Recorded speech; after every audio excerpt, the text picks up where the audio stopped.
This part, around 11 minutes, I'll cut it up for my clipped video. Welcome to Make a Path Presents. I'm Ronnie Hayes. This is Season 8, Episode 2 of Fear the Walking Dead, and I can see some people enjoying this. However, I didn't. Now, one thing from the rip, this is driving me a bit nuts, especially with Fear the Walking Dead. It feels like this is the 5th time. Every season, the characters are like in new places, and we're seeing who they are now after some time has passed. And I swear, it might just feel that way, but if I go back and look, I bet you any money. Like, didn't they do this with the Virginia arc? Didn't they do this with a lot of characters? For the past 3 seasons, they're using this thing where they time skip. We see characters after a point in time, and they do these mystery box moments, and it's like mystery box zits, and they're popping them along the way. Like here, oh my God, what happened to June? Why is she cutting off fingers? Why does she live in the swamp? Why does she this? Who's this guy? Who are these people? And then all throughout the episode, it answers them. It concludes the story. However, I just feel like overall it's totally rushed, and they do stupid shit like this where she used to be held hostage, generally and exactly, you know what I mean if you've seen it. So she cuts people's index fingers off. The only thing that I wonder though is, I remember one time I had broke my finger. Not broke, but what is it where I jammed it or some shit, popped it out of its socket. I don't know, but I had to get a splint on, and it was swollen like 3 times its size, but I didn't like snap it in half. And a friend of mine wanted to go to the gun range, and we used to go to the range a lot back then. And so I would shoot, but obviously I'm ambidextrous, so I was shooting with both hands, but I was shooting with my right hand, and even though it had the splint on it, I was still using my middle finger. Now, calm down. This is a BB gun. It's nothing. It's a little toy. It's actually my daughter's, but so I was using my middle finger, and if you're out there in the wild, if you ever done it, maybe, jammed a finger and you're goofing around, you could still get away with it fine. You could probably train and still be John Wick, you know what I'm saying? Missing an index finger. I do not understand how taking this off, like you can even stabilize it. And again, if you're injured, you could get away with this. It's not like it's like, oh my God, I can't see and shoot. Like you could actually, if the tip of your finger gets blown off, and you could stay in the fight. Like this can work. You're going to have some issues, especially with the recoil and stabilization. I remember when my finger was hurt, the vibration just annoyed me because the pain would like reverberate throughout my arm. But that was a different story. These people, once their finger heals, and they make it such a big point in the thing, like once they cut their finger off, they can never hold a gun again. Wait, what? Maybe I guess if you cut their pinky off, their thumb, cut their thumb off, then I can see like they're never going to hold a gun again. And you could probably still train to do it. There's probably some guy injured on YouTube that has 2 fingers that's an expert. But my point is, they made such a big deal out of it, and I don't get it. Again, it's a toy. I don't know if you're allowed to show toys on YouTube, but it's a damn toy. Chill out. That was such a big part, so that's why she does it. And it might be a nitpick, but she's far away using tranq darts, and she gets them not even through their clothes. She'll hit like the tiny little piece. They got scarves, and then they'll hit from like 150 feet away. She hits like the one little area that doesn't have a clothing on it with these darts. It's just so overly ridiculous. Yeah, she puts this thing on, cuts the finger, so she keeps them alive, but like takes them out of the game. It's just stupid. This guy shows up. He's from another group. They have this really cringy talk, and the whole time I'm thinking like, why doesn't she just say, bro, get the fuck away. I don't know you. I don't owe you anything. The guy's, help me find my daughter. And he's like, I will be back. He's like threatening her to help him find his daughter. This whole time, she should just be like, who the fuck are you? Like, you show up and you're just like, make me, or I'm going to make you help me. It's the most ridiculous conversation because of the way it's just written. It's written terrible. In your signs. Anyway, this comes ahead later on, and I will mention here and at the end, it just feels a bit rushed. So she hits this next boat, and dun dun dun, it's Dwight, it's Sherry, and it's Dwight and Sherry's kid. Again, we still don't see why they work for Padre, listen to Padre, like where they're at. Their living arrangement is so messed up, and at one moment they're like, it reminds me of the Saviors. It took you 7 years to realize that? What are we doing with these characters? You made them stupid. Emo, this episode was better than the last one, but a few things didn't make sense. The scene with the walker head was pretty dark. Thank you very much for the $5 super chat, Cody. I appreciate that. I'm going to mention the walker head. One thing I do want to say it before I forget, the machine holding the head, what is that machine in real life? Because it looked like that machine was created specifically for this moment in time, and it looked really good, like it wasn't handmade. That looked like it was machine made in a world before the apocalypse. But what's the actual purpose of that machine? Because keep in mind, in this world, you would have to have a real life purpose for the machine, but they're using it for this secondary purpose that they created. And it just looked too clean to be made for some other purpose. You feel what I'm saying? Anyhow, so they get to this area, and again, everything's too convenient. She finds Sherry and Dwight, the message on the radio, blah, blah, blah. But Sherry and Dwight's kid has an appendix, and I had my appendix burst, so I know this from experience. Even the way the kid was, had his pain, his pain, and the way they used it for tension, it was nothing at all like my appendix. My appendix was, there's a little bit of pain in your side. The next day, there's a little bit more pain in your side.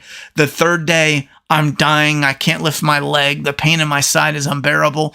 I mean, it was like a little bit of pain, a lot of pain, immense pain. I couldn't even lift my leg to get into the shower. And then it burst, luckily, as soon as I got to the hospital. So, and in here, it's kind of like, oh no, suddenly he's got pain. He's fallen down and passed out. We need to hurry now, surgery. And then they keep stalling it. It's just, I don't know. And the reason I bring it up, because a lot of people had their appendix out, and it for them, they were probably like, that's not really like how it was when I was there. Okay, so it's convenient. She had this job before where she was doing these experiments, so coincidentally the boat gets nicked. They have to bring her here. It's just a lot of coincidence jammed together to rush this storyline. So they get here. June has to face her past and all the experiments they did on people. The guy, his own daughter is coincidentally here. There's a little bit of a corny scene where they're like, oh, we're going to die together. And then June's like, no, I'll not do the emergency surgery, and I'll go look for Dwight and Sherry. Again, pushing it off, making it feel like it's not too much of an emergency. The guy follows and helps out, and then he ends up finding his daughter. Some of this stuff, like I said, if it was done over the course of some time where it can breathe, and maybe the writing and the dialogue wasn't so rushed, direct, and coincidental, convenient too, some of this I wouldn't even have a problem with. Again, if you take out repeating the whole, we don't know who this character is, we have to reintroduce these characters, that shit's getting old for Fear the Walking Dead. It's a good thing it's the final season, because it's too old. And I really wish they did this scene better, because June clearly doesn't want to die, and this guy is clearly has her life at the end of this knife. She could say anything, and I really wish they took the opportunity to put all the information out there before her life was threatened, because she could be lying. This guy has to just believe her at this point. She could be lying and she's not, but I'm just saying emotionally, it doesn't have that punch when her life is on the line. I don't know. And they had the opportunity to set it up. They started setting up the plot parts of it, but not the emotional parts. The emotional parts, they waited until this moment. And I just thought it was a bit of a flop. This character who's a one and done sacrifices himself. Oh, here we go yet again. Introduce new people, kill them off. And then when they did, I believe it's after they did the surgery and they're all set, that's when the new underboss shows up. She's this girl who looks like a face that you want to punch. And I'm trying to get a good picture of her. I don't know why this app is so just whack. Yeah, this girl, she has a face and a haircut you just want to punch. She shows up and she seems to be evil for no reason. They have a badass scene where they have Dwight and Sherry's kid down and they put him in this machine to have him bitten so they can do a test. Right here, they pull out the head. I like it, but the whole time I feel like I was thinking there was serious promise here to really do something, and it was just filmed kind of, it just felt like real basic. Like, here it is, you yell, you're emotional, yell, I'm gonna kill you, and I don't think it was the actors, their performance. I think it was really the scene itself, because there really should have been this thing is going crazy and won't even pause. There really should have been I don't know, a little more of a smoothness to this scene, and some more tension where you could feel like the character. I feel like early Walking Dead, there would have been like this incredible attempt to stop it from Dwight, and then it's getting closer, and he's almost gonna unplug it, but he gets defeated and pulled back, and June fights too, but she gets thwapped, and just really ramp up that tension. But they didn't do it. He gets bit, she's like, and again, with the boss just feels evil for evil's sake. I kind of wish she was surprised by the fact that they were so like, wait a minute, he's one of us. And she was like, nope, he's going to be an experiment. And then once she realizes it's their kid, like maybe have a moment where she kind of hesitates or goes to stop it, but it's too late. Just to add a little more gray to the villain. The villain's just like, yeah, I'm evil. Oh, why would you kill me? I can save her. It's like, that's the dumbest shit I've ever heard. Once you get bit, you have a very limited window of opportunity, and you're just gonna go, all right, we have 10 minutes to create a cure. Let's go. It's so incredibly stupid. They could be working on the cure. I don't even know, man. Use anything. Use prisoners from where they're at. For God's sake, it's just so incredibly stupid. Some people turn within minutes. Is she gonna create the cure within minutes? It's just so fucking dumb. It was painful. But the scene though was cool, having one of the lead characters' kids used in such a brutal way. That's awesome. But it just kind of highlights so much stupid shit. So they all get kidnapped, and then Madison frees Morgan. I forgot about this at the end. Yeah. So Morgan's gone, Madison's captured, the other ones are captured. I don't know.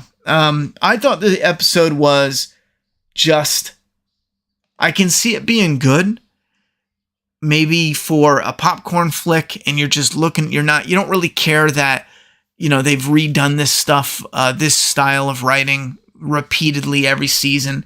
For me, it's getting really kind of obnoxious to watch. I'm sick of, June, for example, showing her face and then me going, okay, where's she at? What's she doing? Why is she doing that? And then by the end of the episode, you find it all out, and that's it for June. Now we're moving on to someone else. I'm just really tired of that structure to the point where I just don't care. So I thought the episode sucked, but I can see the people that are already enjoying Fear, how it could be a popcorn flick for them, that they can find some enjoyment out of it. Absolutely can see it, because there is a level there where, and again, like the part where the kid gets bit in the shoulder, maybe I don't have the right words for it, but I just feel like the concept there was so awesome. So my brain is thinking like, man, they really dropped the ball. That could have been so awesome.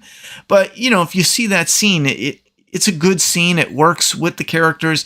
It's probably one of the better scenes in Fear in a while. So I can see people totally just not even focusing on, damn, they dropped the ball, and focusing on like, that was brutal. That was tight. I enjoyed that one moment there. So that's my thoughts and opinions for Fear the Walking Dead episode 2. I will say The amount of substance, though, at the end of the episode, by the end of the episode, is also something that brings it down for me, because all we did is find out information that does not matter anymore.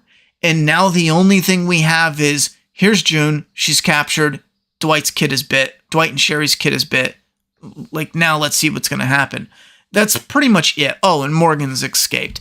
That's all the substance we really got from this, and it just doesn't carry a lot of weight with me. But thoughts and opinions down below. I'm going to jump over to some fan feedback from the live viewers. So if you want to check that out, you can check our after show for the episodes. But I'm going to cut it here for the clipped upload. All right, for those of you